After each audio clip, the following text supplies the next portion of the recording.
There's a sentence I should have taken seriously. He breathed it into my ear the way someone shares a confidence between sheets. But it was no confidence. It was a warning. You have no idea who you're dealing with, Piccola. I had just emptied a glass of champagne onto the most expensive suit I'd ever laid eyes on, and the man wearing it was watching me like I was the most fascinating and most inconvenient thing to cross his path in years. I should have apologized. I should have vanished. Instead, I raised my chin and walked away. He let me. That one night. After that, Leandro Vieri stopped letting anything go. I spent weeks running from the most dangerous man in Milan, and I learned far too late what that sentence had really meant. Chapter 1. The night it all began. The champagne wasn't why I was there. That detail matters, because the way the evening unraveled might give the opposite impression. That I'd walked into a Milan art gallery wearing heels responsible for 3 blisters and clutching the false promise of a hair product that swore it could subdue my curls and ultimately delivered nothing but the swearing, all in pursuit of art and complimentary drinks. That had nothing to do with it. I was there because of the Meridian Consortium. The name had surfaced in my father's papers for 2 years. Quiet, almost negligible, the kind of footnote ignored until someone has reason to read it. I had reason. I'd burned 8 months on Italian contracts, armed with a dictionary, a VPN, and what my mother considered stubbornness, and I considered method. The Meridian Consortium funded cultural events around Milan. It was the only thread visible from the outside, which is how I ended up at the Galleria dell'Arco on a Thursday evening, in a dress I'd lifted from Tatum's closet, with my phone storage scrubbed clean specifically to make room for pictures of promotional material. "On your left," Tatum murmured, eyes never lifting from her glass. "Woman in red. That necklace probably cost more than 6 months of my rent. Don't stare straight at her. Petrification is a real risk." "Tatum, on your right. The gray suit. Doesn't want to be here. Came because his wife told him to." Note the dead-eyed 1,000-yard stare and the careful proximity to the exit. A slow sip. "Honestly, I empathize. You're doing sports commentary at a gallery opening. I'm doing observational journalism." She gave me that look she always wore when she was about to insist on something patently absurd. Different thing entirely. It was not a different thing, but I needed her there for practical reasons. Tatum knew Milan in a way I didn't. Spoke Italian with the easy fluency of someone who'd lived too long in the city, and had a knack for moving through any room as if her name were on the guest list. None of those skills belonged to me. In rooms with chandeliers, I tended to walk like a woman bracing for impact with something fragile. A premonition, as the night would prove.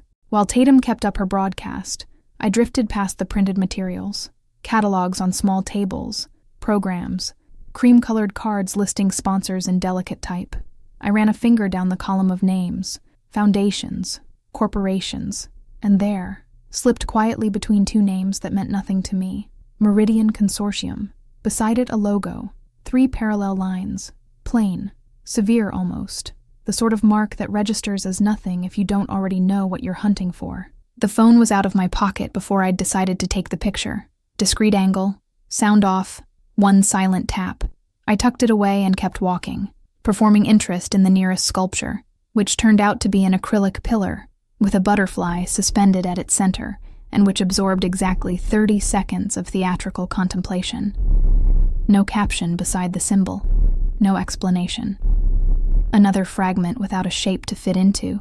I was still cataloging it in my head when I turned to say something to Tatum, and I walked into him. There was nothing graceful about it. No version of the story flatters me. The flute tipped.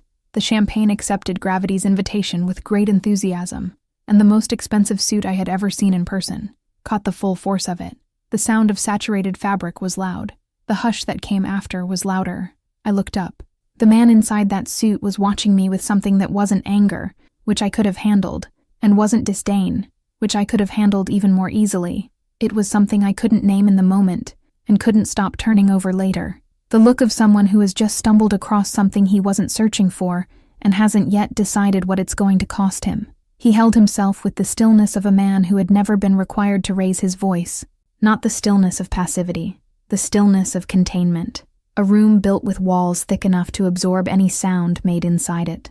The space around us had paused. Not theatrically. People with money don't do anything theatrically. They pause discreetly, glasses suspended in mid-gesture, sentences cut off mid-syllable. I should have apologized. I should have ducked into a bathroom and waited the humiliation out. the way most things dissolve on their own if you give them enough time. Instead, I raised my chin. You should watch where you're standing. My voice was a fraction less steady than I'd have wanted, but the words made it out. Something altered in his face, too small to register as an expression. Exactly. A shift in the line of his eyes. He bent forward by a single degree, no more, and lowered his voice to a frequency intended for me alone.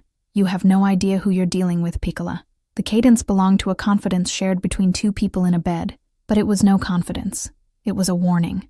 I turned and walked away. I crossed the room without a backward glance, caught Tatum by the elbow, and told her we were leaving. She came along without a word of protest, which told me she'd seen the whole thing, and waited until our heels hit the sidewalk before opening her mouth. Sloane, no. You literally just... I'm aware of what I did. And you walked off without... Tatum. She held the silence exactly as long as it took us to reach the corner. Then, who was that? No clue. She gave me the look of a woman processing critical intelligence. You poured champagne on a man who could probably buy this whole block, informed him it was his fault, and walked off without learning his name. That's a fair recap. Sloane. She stopped on the sidewalk. You were shaking. I was cold. It's July. I didn't say anything. She didn't press, because she understood the difference between pressing now and saving the question for later. It was the trait of hers I admired most, and the one that did me the most reliable damage. Back at the apartment, the first thing I did was move the photos onto my laptop. The wall had taken over the bedroom, not the whole space, just the section beside the window where morning light reached far enough to let me trace connections without turning on a lamp. Documents taped up, printed photographs, dates circled in red, lines linking pieces I still couldn't fasten together with any real certainty. At the center, on a plain sheet of paper, a single name, Meridian Consortium. I printed the photograph of the logo. 3 clean parallel lines. No ornament. I pinned it beside the company name and stepped back. I didn't know what it represented. I didn't know whose it was. I didn't know if it was a detail or the key to all of it. Another fragment, still without a frame. I went to bed with the window open, the layered noise of Milan filtering in, traffic, voices, the soft pulse of a city that never quite goes still, and the sentence circling at the edge of thought, in the exact register he'd used. You have no idea who you're dealing with, Piccola. It hadn't been a threat. It had been a fact, said aloud by someone who knew more than I did. The trouble was that I didn't yet know how much more. Chapter 2. The Man Who Doesn't Disappear. 3 days later, I was at the Municipal Public Archive with cotton gloves on my hands, a notebook with a busted spiral, and the slow-building sense that I was finally getting somewhere.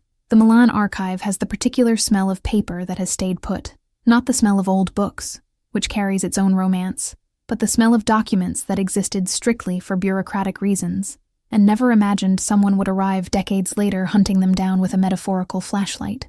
The clerk regarded me with the wary kindness of a woman who had seen too many American researchers attempt too much Italian and abandon the effort somewhere in the middle of a verb conjugation. I didn't abandon it. I had a dictionary and no fallback. The box they pulled for me held contracts filed within a specific stretch of time I'd worked out from the dates in my father's papers, the years when his name appeared with a frequency you couldn't blame on coincidence. I worked through the first layer with care, then with less care, then with the faintly accelerated hands I hadn't given myself permission to have, and there it was, the Meridian Consortium named as a contracting party. Beside it, the name of the last firm my father had been registered with, an Italian practice I had tried 6 times to reach without a single reply. The contract was old, the paper softly yellowed at its edges, the ink heavy and dense the way older machines used to lay it down. At the top of the page, 3 parallel lines, the same mark from the gallery. I photographed every page with the slow precision of someone who knows she won't be coming back for whatever she misses. I handed the box back. I thanked the clerk in Italian clean enough that she didn't pull a face. I stepped out into late afternoon light, with my pulse moving at the speed of a woman who has just confirmed she wasn't imagining things. I hadn't been imagining them for 2 years, but confirmation is its own thing, distinct from suspicion. It has mass. It has shape. It has the specific quality of a door finally opening on a hallway you'd always known was on the other side of the wall. That night, I pinned the copies to the wall with hands that weren't quite steady. It wasn't fear. It was the physical residue of what happens when you've waited too long for something to become real, and then it does. I drew a line connecting Meridian Consortium to my father's last registered firm. Then another, from the gallery logo to the one in the contract header. I stepped back and looked at the wall for a stretch of time I couldn't have measured. The symbol existed in two distinct places, separated by context and by years. I still didn't know what it stood for, but I knew now that it wasn't a coincidence. The next day, I was at a cafe near the university, rereading my documents with a second coffee going cold next to my elbow, when I looked up for no particular reason. He was at the back table, the same suit, a different one, but cut from the same world, the kind of clothing that implies an entire wardrobe organized around the quiet principle that quality has no need to announce itself, the same stillness.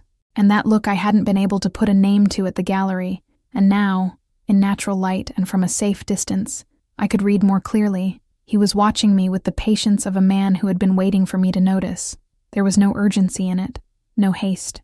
It was the calm of someone with unlimited time who had chosen to spend a portion of it pointed in my direction, as if I were a problem he was studying from several angles before settling on a method. I closed the documents. I put the laptop in my bag, the bag on my shoulder, and left the coffee cooling on the table, because I'd already paid, and walking out unfinished was the kind of thing I did when I needed to be elsewhere, faster than reasoning could catch up. He didn't move. On the sidewalk, I stopped. I looked back through the window. He was still at the back table, still wearing that expression that was not a smile and not a threat, but somehow both at once, in proportions I had no way to calculate. He knew I was looking. He did nothing with that information. I walked away. "Wait," Tatum said that night, her fork suspended midair. "Run that by me again." He was there, at the back table, of the cafe you were sitting in. Correct. Without saying anything to you. Without saying anything. Just sitting there. Tatum, looking at you. I know what happened, Tatum. I was the one it happened to. She set the fork down with the care of a person who needed both hands free to process. Sloane, what you've described is either a stalker or a love interest, and the way you're breathing while you tell it tells me you're not sure which yet. I opened my mouth. I closed it. "It's a problem," I said. "It's a very well-tailored problem." Her head tilted. "The kind that's worth at least a conversation. He turned up at a cafe where I was sitting for no apparent reason. Or for a reason you don't know yet." She picked her fork up again. "What's his name?" "I don't know." She stopped. "You don't know the name of the man who showed up at the gallery, said that line to you, and has now reappeared at the cafe?" "No. And you walked away both times without asking." "I did." Tatum studied me with the expression she wore when she had thoughts she was generously choosing not to articulate. "Then, you're aware that in romance novels, this is the exact moment where the protagonist is supposed to stay seated. This isn't a romance novel. Not yet," she said, with the unshakable serenity of a woman who had already decided where the story was going to land. Back at the wall that night, I stood in front of the lines longer than I needed to. 2 trails, heading in directions I still couldn't tell were converging or running parallel forever. On one side, the symbol, the Meridian Consortium, the contract bearing my father's name, the logo turning up in different places with a consistency that ruled out decoration. On the other, the man in the suit who refuses to disappear, who showed up where I was without announcing himself, who looked at me with the specific calm of someone in possession of information I didn't have. I hadn't come to Milan to be distracted. I had come because my father's papers had led me here, because the Meridian Consortium was the only concrete name I had to work with, because 2 years of official answers that didn't add up had given me the quiet certainty that someone, somewhere, had lied, and that the lie was buried in this city. None of that had changed, but a new question now existed in the space between the lines on the wall. No sheet of paper, no red pen, nothing I could pin or file. Why had he shown up again? I turned out the light and went to bed with Milan outside the window, and the 3-line symbol on the wall, and the unanswered question doing what unanswered questions do when you try to ignore them, getting louder inside the silence. Chapter 3. Escape in slow motion. He turned up at the restaurant on a Tuesday, not at our table, not in any way I could point at and label harassment with the legal exactness my 3rd year of law school had taught me to value. He was on the far side of the room, at a table for 3, holding up his end of a conversation with the partial attention of a man present in the room, but with something kept aside for elsewhere. When our eyes met, he didn't look away. I did. Tatum saw it. Tatum sees everything. 11 o'clock, she murmured. Eyes on the menu. I know. Same man. I know, Tatum. She turned a page with too much serenity. Astonishing how small Milan turns out to be for a city of 1.3 million. I didn't take the bait. I made it through the entire dinner without once glancing at that side of the room, which required a kind of muscular discipline I hadn't budgeted for. The Thursday after that, he was outside the university building, not waiting for me, or at least not in any way I could prove. He was leaning against a car worth more than the research grant that had paid my way to Milan, on the phone, with the easy posture of a man entirely entitled to be exactly where he was. As I passed, he ended the call. He said nothing. He looked at me with that expression I had now catalogued in 3 locations and still couldn't name. I kept walking without slowing down. The following Tuesday, on the steps of the public archive at 9 in the morning. By that point, I had mentally drafted at least 4 versions of what I'd say the next time he appeared. Versions ranging from cold and clipped to technically polite but unmistakably clear. I had the whole architecture in place. Premise, body, conclusion, no room for charitable interpretation. He climbed the steps beside me and said, with no preamble, "The archive opens at 9:15 on Tuesdays." I stopped. I looked at him. "There's a place on the corner with the best coffee in this part of the neighborhood," he went on, in the tone of a man making a remark about the weather. "Worth the 15 minutes. All 4 rehearsed versions walked back down the steps without me. "I've already had coffee," I said. "Then it functions as an argument for not standing in the cold." There was wind. There was, in fact, cold. The kind of early Milan cold that isn't harsh but is persistent, that finds the inch of skin between your coat and your throat and announces itself. I did not require him to provide me with this information. "I'll wait here," I said. He gave a small nod, as though I had said something perfectly reasonable, and positioned himself 2 steps below me with no apparent intention of going anywhere. The silence between us had texture, not awkward, which was the problem, because awkward I could have managed. 15 minutes and no further conversation later, the archive opened. I went in without looking back. 3 days after that, he fell into step beside me. I had left the university by the side entrance, a routing change I had adopted without asking myself why, which said something I preferred not to examine. He was there anyway, materializing out of nothing with the infuriating naturalness of a man committing no offense identifiable enough to name, and he began walking in my direction without asking permission, and without pretending to need it. I said nothing. He said nothing either, for almost a full block, and then he started talking about the city, not about me, not about the gallery, the cafe, or the archive steps, about Milan, about the specific neighborhood we were walking through, about a palazzo at a certain number that had changed function 4 times in 2 centuries, and now housed an insurance firm that had no idea what hung on its walls, about a parallel street that in winter filled with fog in a way that seemed deliberate, as though the city were keeping that one for itself. He talked the way a person talks about a place they know not from study, but from inhabiting, with the specific familiarity of someone who knows where the cracks are and counts them as part of the character. I didn't interrupt, not because I had nothing to say, but because there was something in the rhythm of it, the low voice, the pace calibrated to mine without my noticing when that adjustment had been made, the way he pointed at things without overusing his hands, that made it difficult to find the precise moment where breaking in would have felt natural. By the second block, he was telling me about a bookstore that had existed at the same address for 70 years, owned now by a man who had inherited it from his father, who had inherited it from his grandfather, none of whom had ever expanded the place, because all 3 had agreed that the correct size for a bookstore is the one where the owner can know every book by its location. I thought, that is a philosophical position on physical space I had never considered, and that is irritatingly persuasive. I did not say so out loud. At the end of the second block he stopped, and I realized that I had stopped too, and that we were standing at a corner that was not my destination, and that I had reached without consciously choosing to. He looked at me for a moment, that fraction too long beat he used as though time were a resource only he knew how to spend, and said, "Good afternoon, Sloane." He turned and walked away.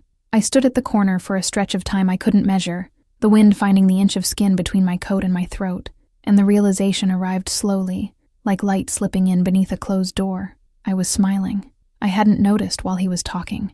I had smiled at a story about a 70-year-old bookstore without registering that I was doing it, and now I was standing on a Milan street corner discovering the smile after the fact, as though it had walked in without knocking, and I had forgotten to shut the door. That was a problem. I had also let him walk away without asking how he knew my name. That afternoon, the investigation moved forward. I had spent the morning compiling everything I had on the Meridian Consortium, registered addresses, sponsorship records, any public trace a company of that type left, before learning not to leave one. The archive contracts had given me a physical address, a commercial building in a neighborhood I hadn't visited yet. I went. It was a street that announced nothing, the kind of street every city has and that no one photographs because it offers no clean right angle for anything. The building was solid, anonymous, identified externally by nothing more than a matte metal number on the facade. According to the registry, multiple companies shared the address, the kind of arrangement common in mid-sized commercial buildings where no tenant has any particular interest in being seen. On the front door, etched in metal, discreet to the point of near invisibility, 3 parallel lines. I photographed it. I went in. The receptionist was young and spoke in the carefully trained voice of someone whose entire job was to withhold information without appearing to. I asked about the Meridian Consortium. She said the company didn't receive visitors without a prior appointment. I asked how an appointment might be made. She said contact happened through internal channels not available to the public. Every answer closed a door and opened none. I left without what I'd come for, but with confirmation that the address was real, that the receptionist had been trained to say nothing, and that the symbol was on the door like a signature, visible only to people who already knew what they were looking for.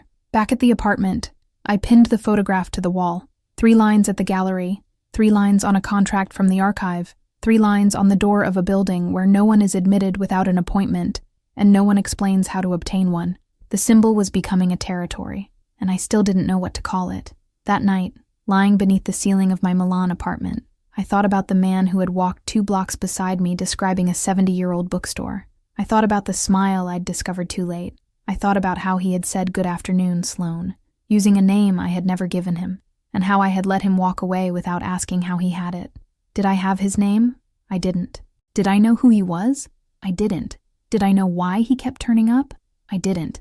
What I had was a smile discovered after the fact on a Milan street corner, and the unwelcome clarity that the next time he appeared, I wasn't going to be able to walk away as quickly, which was, by every measure, the worst possible development.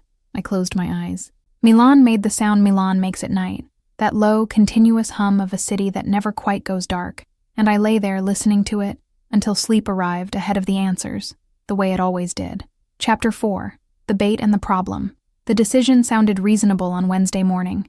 I was standing in front of the wall with my second coffee, studying the lines I'd drawn between the points, thinking with the particular clarity of someone running on too little sleep and too much caffeine. He wants to keep showing up. Fine. Let him. Observe. Gather information. That was what a law student did. Evidence. Method. Not reflexive retreat.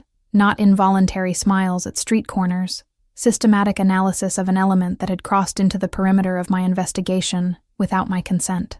The logic held for 2 full days, which, given the circumstances, was a respectable outcome. The event was at a cultural space in Brera, the kind of opening Milan produces on a regular schedule, with names on the invitation and champagne. I had every firm intention this time of not pouring on anyone. Tatum had secured the invitations through channels I had learned to stop asking about, and was beside me with the energy of someone who had arrived early enough to have already formed a complete opinion of every person in the room before I'd finished my first glass. He was there. I wasn't surprised. I had reached the point where his absence would have been the more startling outcome.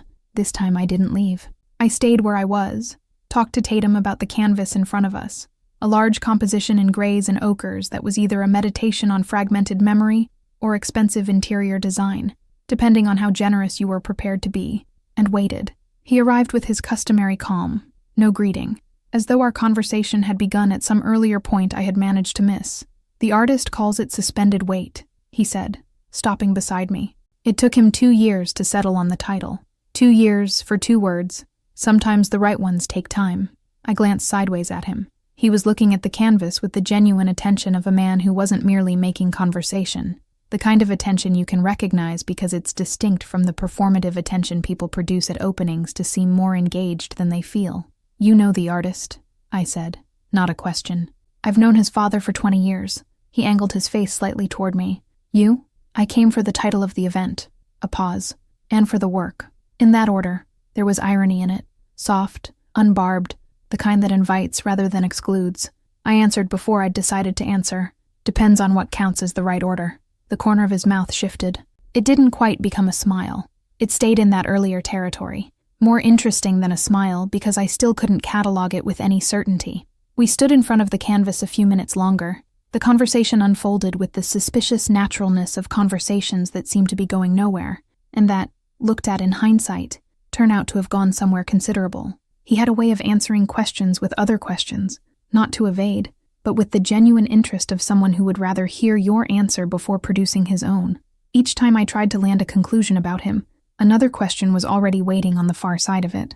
It was irritating in a way I recognized as specific, the kind of irritating rooted in interest, not antagonism. At some point he stepped closer to point out a detail in the canvas, a final layer of paint in the lower left corner the artist had laid down last, which altered the reading of everything else, almost invisible unless you already knew where to look. The step brought him close enough that the distance was no longer neutral. I registered his warmth before he spoke, not as a thought, as something physical and immediate, the awareness of reduced space between us, his shoulder near mine, the air that exists or stops existing between two bodies when the distance drops below a certain threshold. He said something about the angle of the fracture, about how the artist had placed it deliberately to create a distortion that only resolved from one specific vantage point. I heard the words.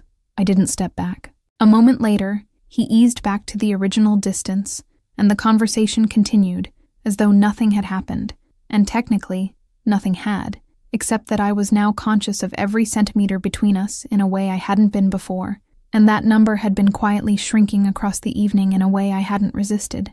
The systematic observation plan was, objectively, failing. That was when Fausto Caruso appeared. I didn't know his name yet.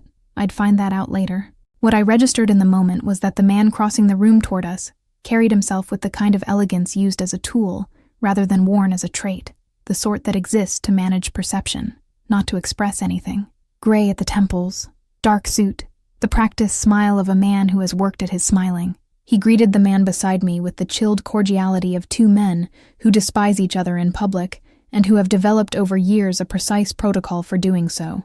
A handshake, 2 seconds of eye contact, no word that couldn't be repeated in front of witnesses. Then his eyes found mine. The smile didn't change. That was the thing that bothered me, that it didn't change. That the same smile produced for the man beside me was now produced for me, with no adjustment for context. The kind of smile that doesn't differentiate, because it doesn't need to. Piacere, he said. We haven't met. No, I agreed. He gave the name, Fausto Caruso. He said it the way a name is said when it's expected to land, with the specific inflection of a man accustomed to having it land. I had no reference yet for what that name was supposed to mean, so I received it with the neutral courtesy of someone still processing. What I did notice was that the man beside me had moved, not dramatically, not in any way you'd register at first. It was a shift of a few centimeters that nonetheless produced the unmistakable effect of placing him between me and Fausto Caruso in a way that was not accidental. I hadn't realized there was space to close until it had already been closed. Fausto exchanged a few more pleasantries, greeted nearby guests, and departed with the same calibrated cordiality with which he'd arrived. The man beside me was quiet for a moment after Fausto had gone. Then, in the tone of someone making a remark about the weather, "Would you like more champagne?" "No," I said. "Who is he?" "Someone I've known long enough to know he isn't worth the champagne." A non-answer delivered with enough precision that it functioned almost as an answer. I made a note of it. I didn't push. Not there, not that night. In the car on the way home, Tatum stayed quiet for exactly as long as it took to clear the parking lot. Then, "You spent the entire evening trying to investigate that man," I was observing, "and ended up flirting with him." She turned to me with the seriousness of a person delivering a diagnosis, which is the opposite of a plan. I was in control of the situation, obviously. She faced forward again. "Which is why you were flushed every time he got close. It was warm in the room. It was about 19 degrees. Tatum. Sloan. A pause. What's his name?" I opened my mouth. I closed it. "You spent the whole evening with him," she said, "and you still don't know his name." I know he's known the artist's father for 20 years, and that he has opinions about the titling of artwork. That isn't a name. "No," I conceded. She let a beat pass, the kind of pause she used when she was being charitable. Then, "The other man, the one who showed up at the end, Fausto Caruso. Did you look him up?" "I didn't have to. He introduced himself." "And yours?" She turned slightly in my direction. "Did he introduce himself too?" I didn't answer. She said nothing further. She looked out the window and let the silence do the work, which was another of her qualities I appreciated, and that caused me consistent damage. That week, in the investigation, the timeline began to come together. I'd found tax records, accessible through an indirect path that had cost me 3 days to map, showing the Meridian Consortium had absorbed a smaller company 2.5 years earlier, A company that had been operating for more than a decade, a company that appeared when I went to verify in my father's oldest papers predating the Meridian Consortium under that name. I added the dates to the wall. The absorption had happened 3 years ago, my father's disappearance, 2 years ago, a 12-month window between the events, enough time for a company to change its name, restructure, and erase the tracks a smaller company had never bothered to erase. I drew the line. I looked at it for a long time. The Meridian Consortium hadn't appeared out of nowhere. It had absorbed something that already existed, and what had existed before had a connection to my father, not coincidental, not peripheral, but documented on paper, with dates and signatures. I went to bed late, with Milan beyond the window and the wall on the wall, and 2 stories running in parallel inside my head, and no clear sense of where, or whether, they crossed. What I didn't know that night was that Fausto Caruso had noticed more than I'd realized. Not my name, not the investigation, but the position of the man beside me, those few centimeters quietly closed without my having asked, and what that position meant to someone who knew how to read Leandro Vieri with the precision of a long-standing enemy. That, and his name, I learned later, when it was already too late to be useful. Chapter 5. When Danger Has a Name. It was an ordinary Thursday until it wasn't. I'd spent the morning at the public archive working through a second batch of records, documents from a smaller company that surfaced in my father's oldest contracts, predating the Meridian Consortium under that name, and that I was trying to trace back to an origin that made any sense. The work was slow and methodical, the kind that demands you switch off the part of your brain that wants results immediately, and switch on the part that knows documents don't lie, they only hide, and that hiding has an expiration date. I left at 2 p.m. with photocopies in my backpack and my mind already on the wall, calculating where the new pieces would slot into what I already had. The man was on the sidewalk. He wasn't anyone I'd seen before. Not him. Not anyone from the cultural events crowd.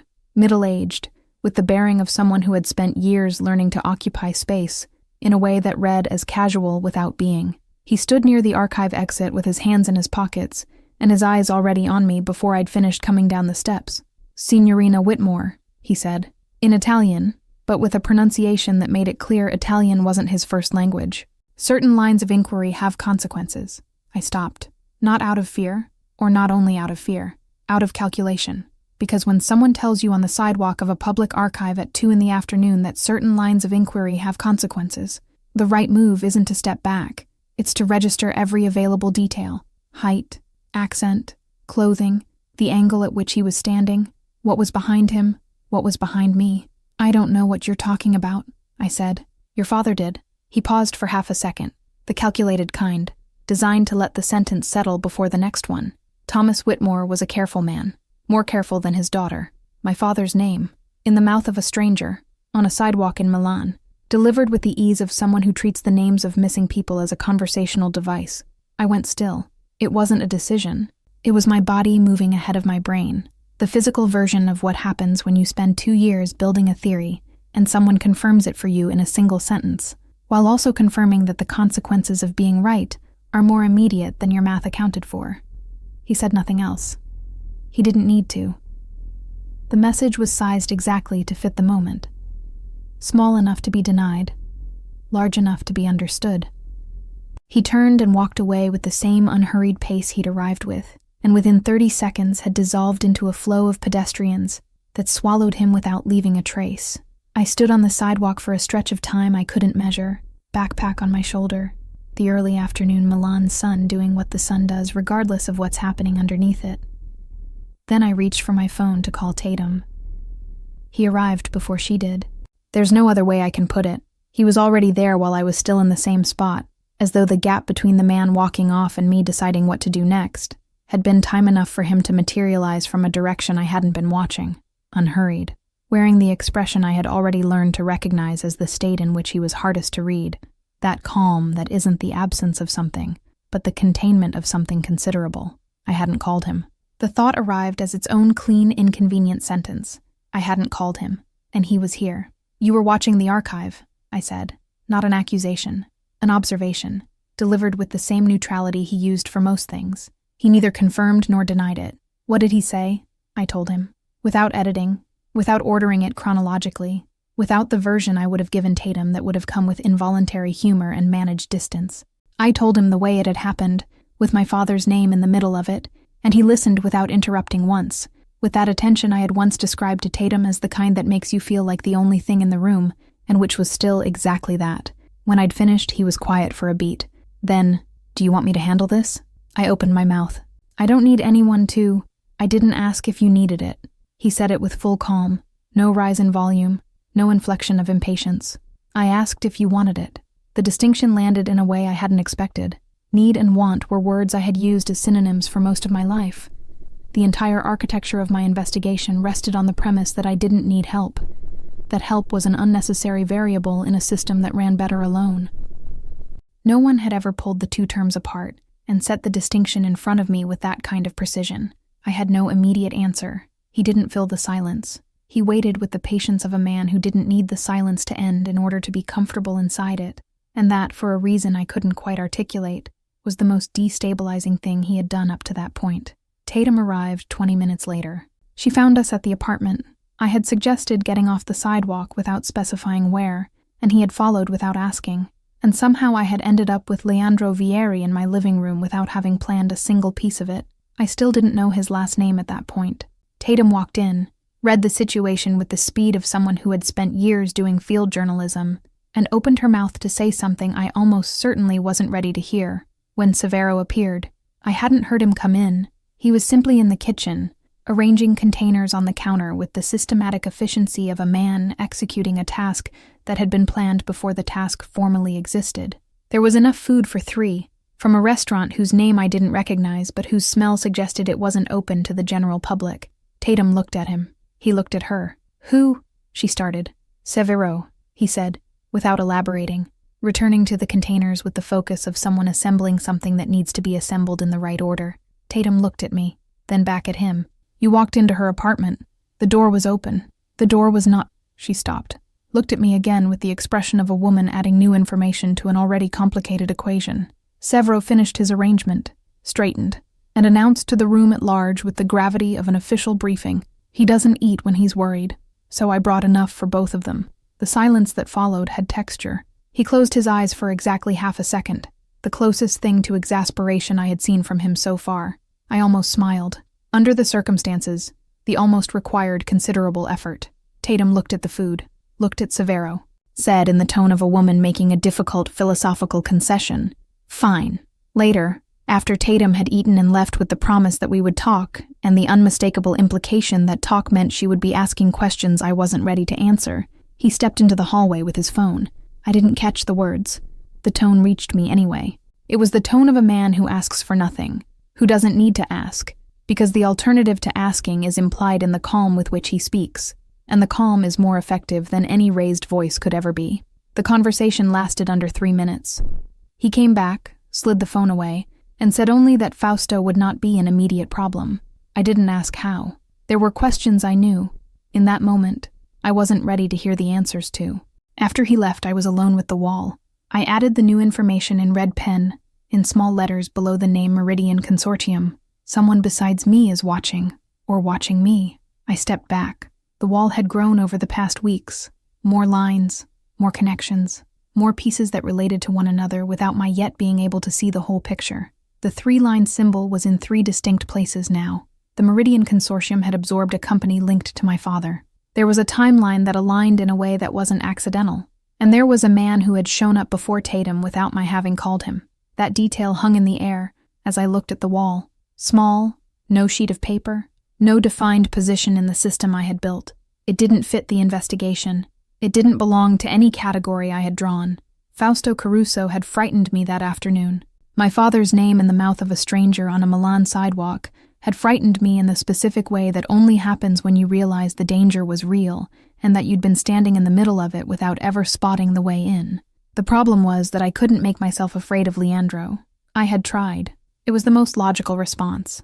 An unknown man, who turns up everywhere I went, who knew my name without my ever giving it, who came with a man who walked into apartments carrying food from restaurants that didn't serve the public. The list was substantial, and yet, he had listened without interrupting. He had separated need from want, with a precision that was still echoing. He had closed the small distance between me and Fausto Caruso at a cultural event without my having asked, and without my having refused. That, given what was on the wall, was the largest problem I had. I turned out the light and went to bed with the question that had no place in the system, floating somewhere between the investigation and everything else that was happening, and for which I still didn't have a name. Chapter 6. What Remains. When the guard comes down. Tatum showed up the next morning with coffee, 2 croissants, and his name. She set everything on the kitchen table with the deliberate composure of a woman who had planned the presentation, took the chair opposite mine, and said without preamble, "Leandro Vieri." I looked at her. 33, Milanese, family of Sicilian origin. She took a sip of coffee, as though she were reading from a dossier. Appears on the right pages of the right magazines. The kind of person Milan recognizes without anyone bothering to explain why. A pause. No one talks about what the family actually does, which in this city means everyone knows and no one wants to be the one who said it out loud. The coffee cooled in front of me untouched. "Tatum, you asked me not to research him." Her head tilted. "You never actually asked me that." She was right. I had spent weeks deliberately not asking the question, which was not the same as asking her not to answer it. "Leandro Vieri," I repeated quietly. The name sat differently with the surname attached. Leandro was a person, a man who had walked 2 blocks beside me discussing a 70-year-old bookstore, who had separated need from want with surgical precision, who had closed the centimeters between me and Fausto Caruso at an opening without being asked. Vieri was just an Italian surname, family of Sicilian origin, fondazione, cultural events, nothing yet that I could anchor to anything I already had. "What are you going to do with that?" Tatum asked. I didn't answer. She didn't push. She picked up her croissant, took a bite, and looked at me with the expression she wore when she had decided she'd delivered her share, and the rest was on me. I stopped running that week, not by decision, by exhaustion. I had grown tired of pretending I wanted to be elsewhere when he was nearby, and because something had shifted now that I knew the name. It wasn't safety, exactly. It was the difference between a shadow and a person. A shadow you run from, a person you can look in the eye. He appeared at the cafe where I worked one Tuesday afternoon, and this time I didn't close the laptop, didn't move the bag onto my shoulder, didn't quietly calculate the most efficient angle toward the exit. He ordered a coffee, sat at the next table, and stayed, and neither of us pretended he could have left long ago. The afternoon unfolded at the slow pace of afternoons that aren't required to lead anywhere. At some point he asked about the United States, not in any generic way, but about specific places, with the genuine curiosity of someone who had read about a country and wanted to hear the version from someone who had actually lived in it. I talked more than I'd planned to, about the city where I'd grown up, about law school, about the specific quality of silence in American apartments, compared to the perpetual noise of Milan that had cost me 2 weeks of sleep before it became necessary. He listened with that attention I had learned to identify, not performative, the kind that reserves genuine space for what's being said. When a natural pause arrived, he said, "You came to Milan for academic research." Not a question. "That's what's listed on the grant," I said. He looked at me for a second. He didn't press. It was the first time he hadn't pressed on a question he had left hanging, and that somehow weighed more than the question would have, as though he already knew there was a limit and had chosen to respect it without making me draw it for him out loud. Then he said, "You're braver than you should be." That worries me more than anything else does. That night, I went to his apartment to return a jacket. That was the logical explanation. He had draped the jacket over my shoulders as we left the cafe, and the cold had bitten back, and I had arrived home with the jacket and needed to return it. That was all. A task with a beginning, a middle, and an end.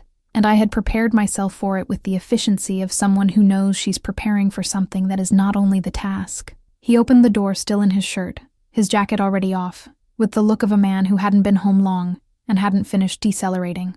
I held the jacket out. He took it. We stood at the threshold. The hallway behind him was dim, that end-of-day light that is neither day nor night, the kind that lends spaces more depth than they actually have. I could see part of the apartment past his shoulder. A large room, books, the city beyond the tall windows. He didn't say come in. He stood at the threshold the way I stood at it, with the door open and the space between us wide enough to be neutral, if both of us were willing to treat it as neutral. We weren't. I knew it. From the way he was standing, with that specific containment I had learned to read as the state where he was costing himself the most. He knew it too. There was a conversation happening entirely in the space between us, without words, and both sides of it were arriving at the same conclusion by different routes. I could walk in. He would let me. Neither of us made the move. We stayed at the threshold for a length of time I couldn't measure, with Milan outside producing the sound Milan produces at night, and the distance between us that was no longer physical, the only real thing in the hallway. Then I said goodnight. He said goodnight. I went down the stairs with my heart moving at the pace of a woman who has just not done something, and who knows, with absolute clarity, that the not doing carried the same weight the doing would have carried. That week, the investigation gave me what changed everything. I had spent days chasing the 3-line symbol back beyond the appearances I already had, trying to find an origin, a first context, the point at which the mark had existed before it ended up in company logos and contract headers. It was the kind of search that demands you descend into archives no one has consulted in decades, that demands you read late 20th century legal Italian with a dictionary at your elbow and the patience of someone with no alternative. I found it in a collection of legal documents digitized by a university project, files from 1987, a civil case concerning a property transfer between parties whose names I didn't recognize. In the header of one page, used as an identifying mark for one of the parties, 3 parallel lines.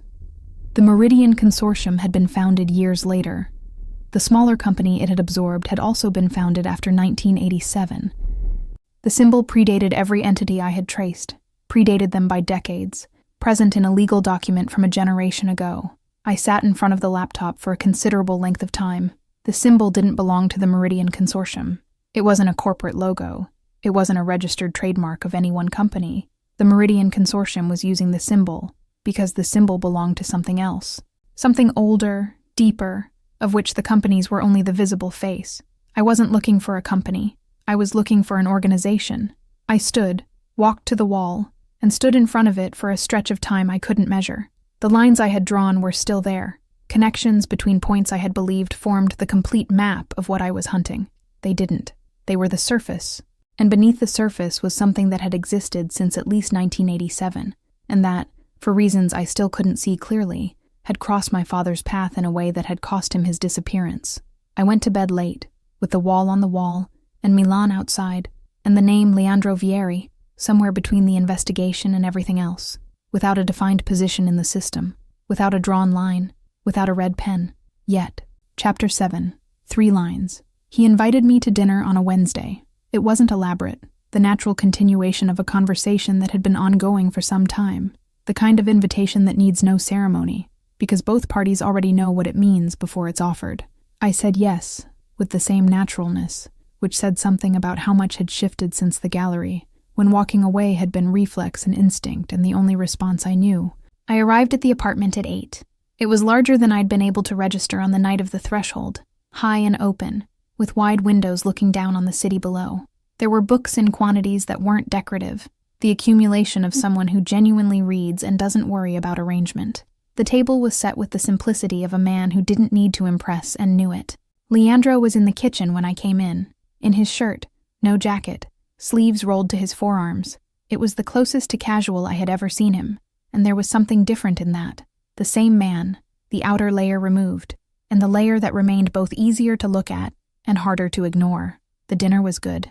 The conversation was better. There was something specific about that setting, his apartment, the city beyond the windows, a table sized exactly for 2 and no one else, that altered the kind of conversation that could happen there, more direct, deeper, as though the neutral ground of cafes and openings had been stripped away, and what remained was only what each of us had brought.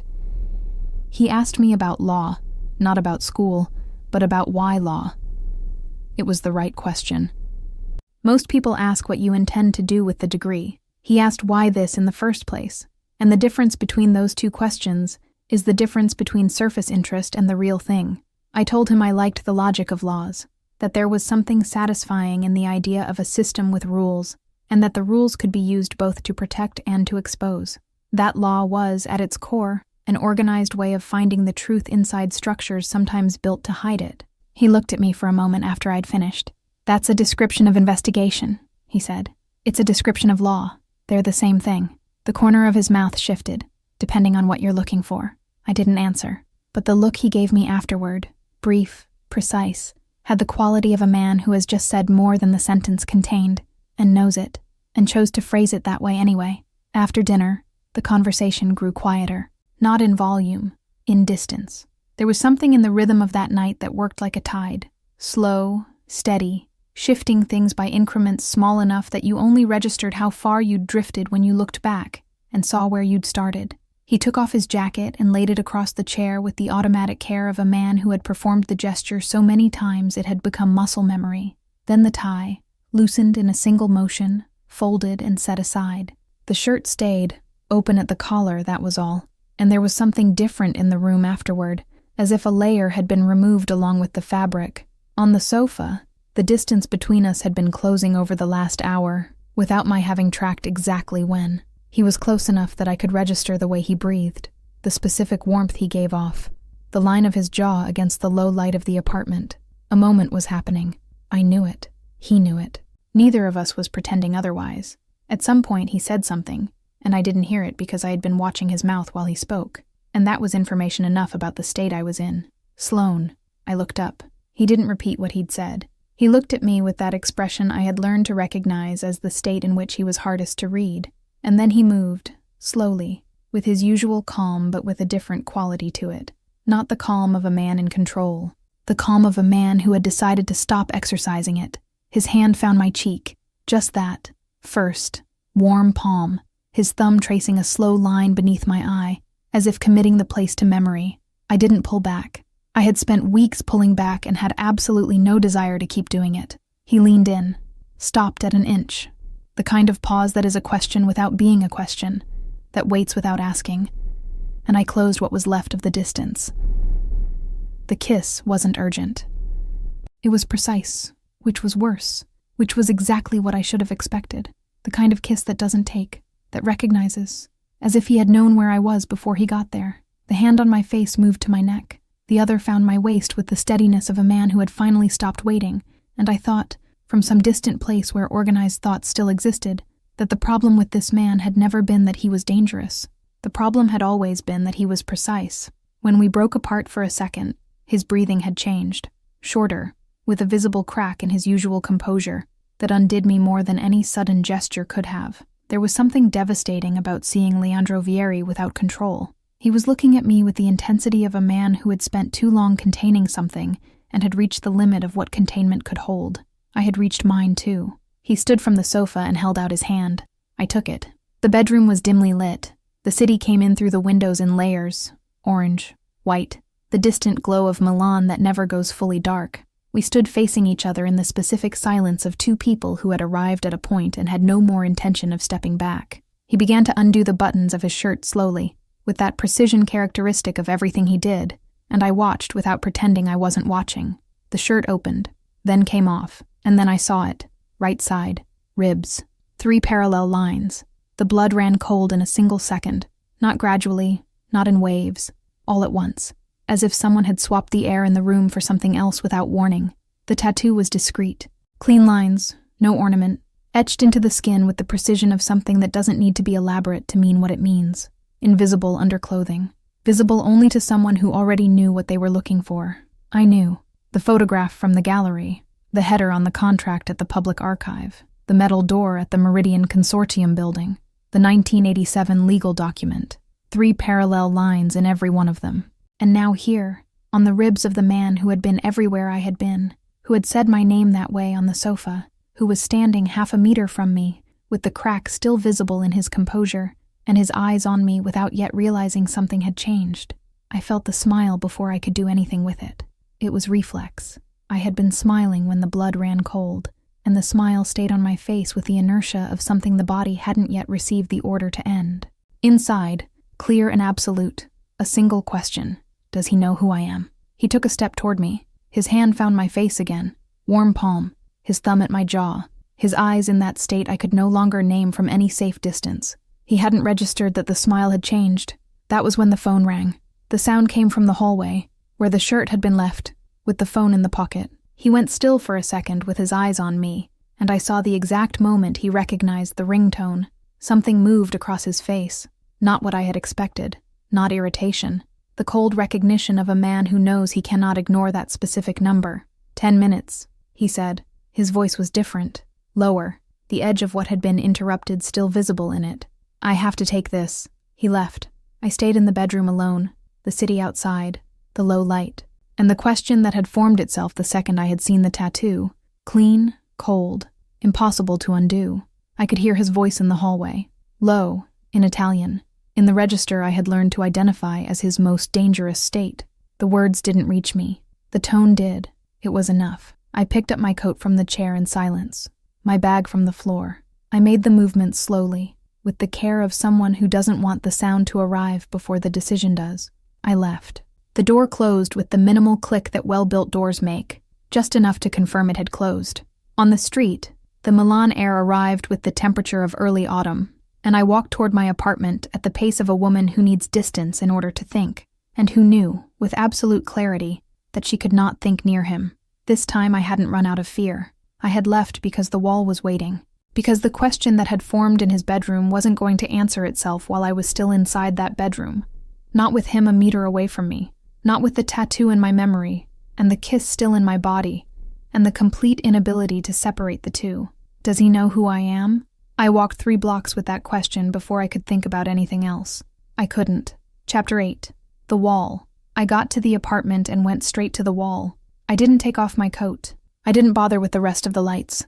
I went to the wall with the specific clarity of a woman who needs to see something with her own eyes before the rest of her brain can process it.